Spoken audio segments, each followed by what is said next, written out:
today we are doing a deep dive on Frederick McKinley Jones, who some people call the King of Cool. And you probably know he was key to, the global food supply. But what really stood out from the sources is how his cold chain tech was basically a strategic weapon that helped the Allies win World War II. It's just such an incredible story. I mean, this is someone who was foundational to how we live today. Right. Jones ended up with over 60 patents, and get this, 40 of them were specifically for refrigeration. He also co-founded Thermo King. A company we all know. Exactly. But what's fascinating is that he was completely self-taught. He left school in the 6th grade, I think at age 11. Just 11 years old. Yeah. And yet, through just pure genius, he got the highest grade engineering license in Minnesota by the time he was 20.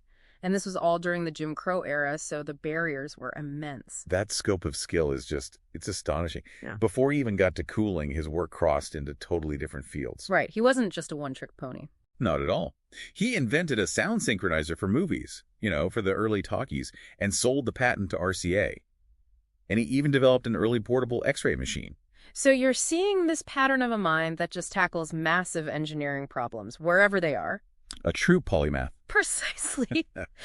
But his biggest target, it turned out, wasn't entertainment or medicine. It was the huge logistical failure of moving perishable goods. So let's talk about that failure. Before Jones, what were we doing? Just throwing ice on things? Pretty much. Big, bulky, messy blocks of ice and salt. It was unreliable and led to just enormous amounts of spoilage, especially over long distances. A huge weak link in the chain. It was a national deficit, really. Yeah. So Jones's big breakthrough, this was in 1938, was the first successful, automatic, and truly portable air cooling unit. Portable in what sense? You could mount it right onto a truck, Oh. a standard truck. And that single invention creates the modern cold chain. The system we rely on for everything today. Everything. Suddenly, you could get fresh produce year-round to any market, anywhere in the world. It completely revolutionized civilian life.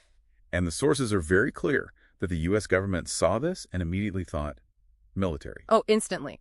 The military implications were huge. His Model C units were mass-produced specifically for national security during the war.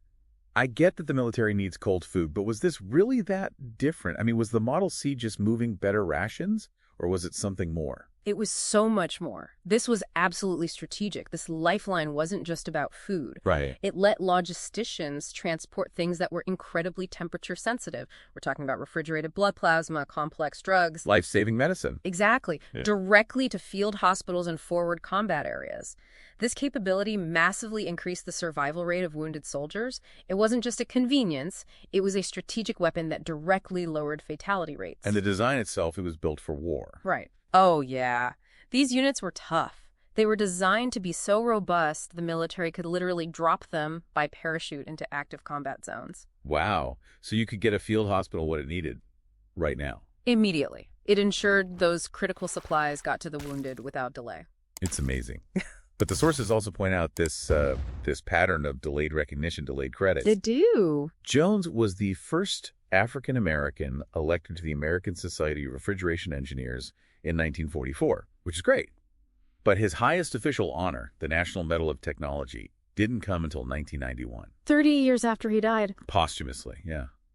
Why did it take so long for the U.S. to formally credit someone whose tech was so vital to its military and its infrastructure? Well, his work really stands in a long, powerful tradition of foundational Black American innovators. People like Elijah McCoy with the automatic lubricator for trains, or Granville T. Woods in telecom. These are figures who consistently solved these huge, core national infrastructure problems. Jones solved the transport problem, which underpins national health and military power, but the recognition? It often lags far, far behind the contribution.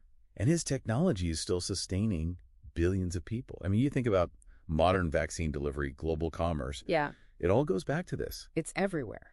So a final thought for you to take away. When we talk about American infrastructure or military power, you have to ask, how many of these revolutionary life-saving systems are we still not fully crediting to the foundational brilliant minds that actually built them? Something to think about.